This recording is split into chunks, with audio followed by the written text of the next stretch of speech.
Throughout his ministry, Jesus frequently engaged with society's leaders, doctors, lawyers, and community elders.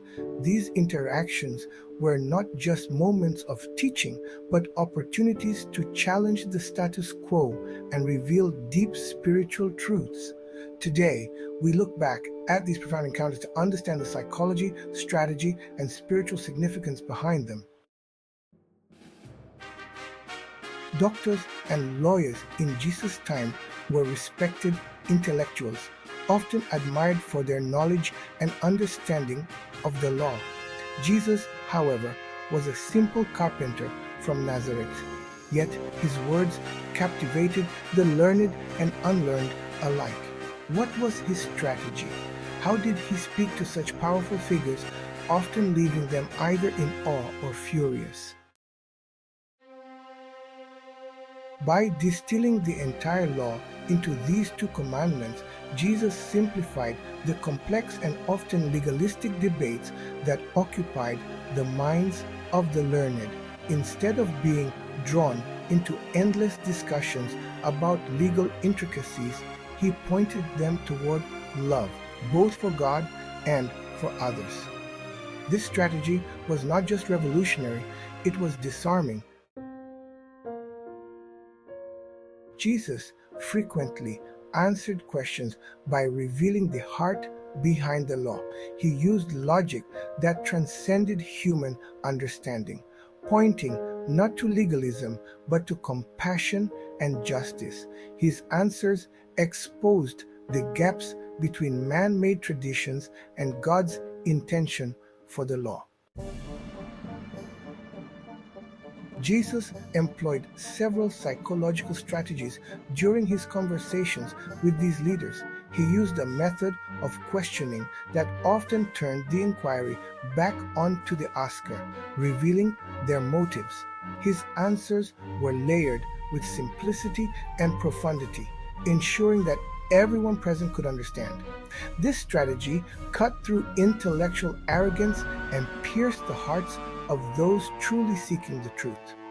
Through parables, he taught in ways that required self-reflection. The parables were stories layered with meaning, and only those with an open heart could fully grasp them. This method not only challenged the minds of intellectuals, but also created space for deeper reflection and spiritual awakening. While the leaders were often skeptical, these moments did not only affect them. The ordinary people watching and listening were captivated. Jesus' ability to handle the toughest questions with wisdom, compassion, and authority inspired many to believe. Did these interactions create new believers or hardened hearts? The answer is both. For some leaders, Jesus' words were too difficult to accept. His challenge to their authority and rigid traditions made them defensive, even hostile. For others, his wisdom cracked open their pride, revealing the spiritual hunger beneath their titles and status. Psychologically, Jesus used techniques that modern experts might call cognitive reframing. He took the rigid, legalistic mindset of the time and reframed it into something more compassionate, more human. He spoke with authority, yet his tone was always gentle, inviting reflection rather than confrontation.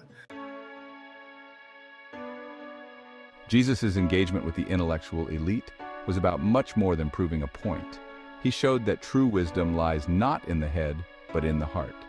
His message of love, compassion, and humility still speaks to us today. Whether we are leaders or followers, we are called to reflect this divine wisdom in our daily lives.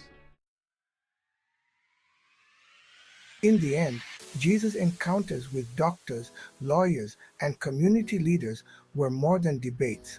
They were divine invitations.